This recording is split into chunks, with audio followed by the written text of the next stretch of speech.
Healthcare is back at the center of the fight in D.C. with enhanced Obamacare subsidies set to expire at the end of the year, meaning millions can face higher premiums. The White House at this point is weighing a new health care plan that may extend some of those subsidies, a move that could split Republicans. But one group says lawmakers should go in a different direction. Joining me now is Grover Norquist, president of Americans for Tax Reform, one of the most influential voices of tax policy really in the country for years now.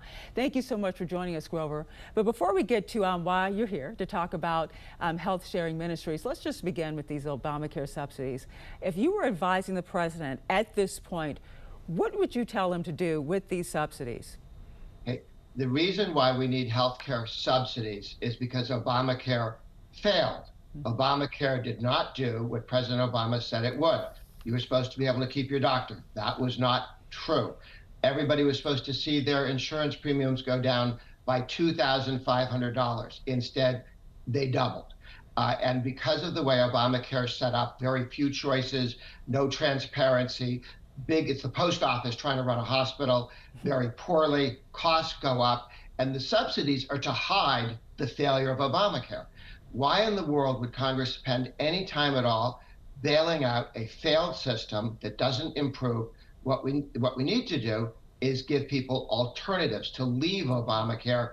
Right now, there are laws telling you have to have Obamacare. The Republicans took the penalty for that to zero. There used to be a big thousands and thousands of dollar fine because they knew people wouldn't want it because it wasn't any good for most people. So they said, okay, you don't get the fine. But if you want to get a lot of places, you do get stuck with Obamacare. We need to give people an off-ramp. Health savings accounts are probably 70 million people have health savings accounts. Right. Much more flexible than what Obamacare does. Do you think that off-ramp should be maybe a slow one? Only because you know lawmakers are getting these calls. You have, 22 million people who are on these subsidies, and they're getting these calls from these folks saying, listen, if these subsidies go away, I won't be able to have health care insurance. So what do you do for those people now who are making those phone calls to their representatives who are concerned about this? Two things. 22 million, if they're telling them that, they're lying to them. The people for whom the enhanced subsidies, which, by the way, the Democrats passed a law to extend these subsidies to cover up for Obamacare. It was to end in January. That was the Democrat plan. So when the Democrats now complain that the Republicans won't do something that they didn't want to do because it was too expensive and didn't make any sense, that's just politics.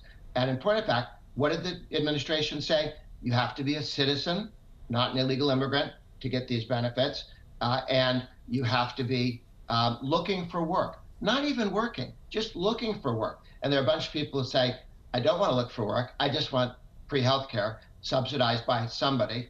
The answer to that is no. Get a job. Young men between 25 and 35, get a job.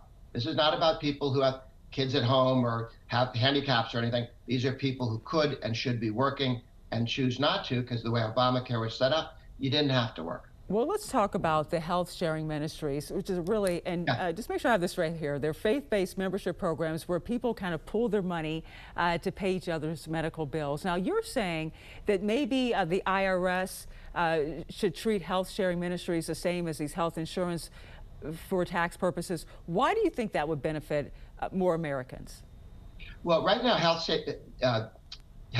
sharing ministries, 1.7 million people do this.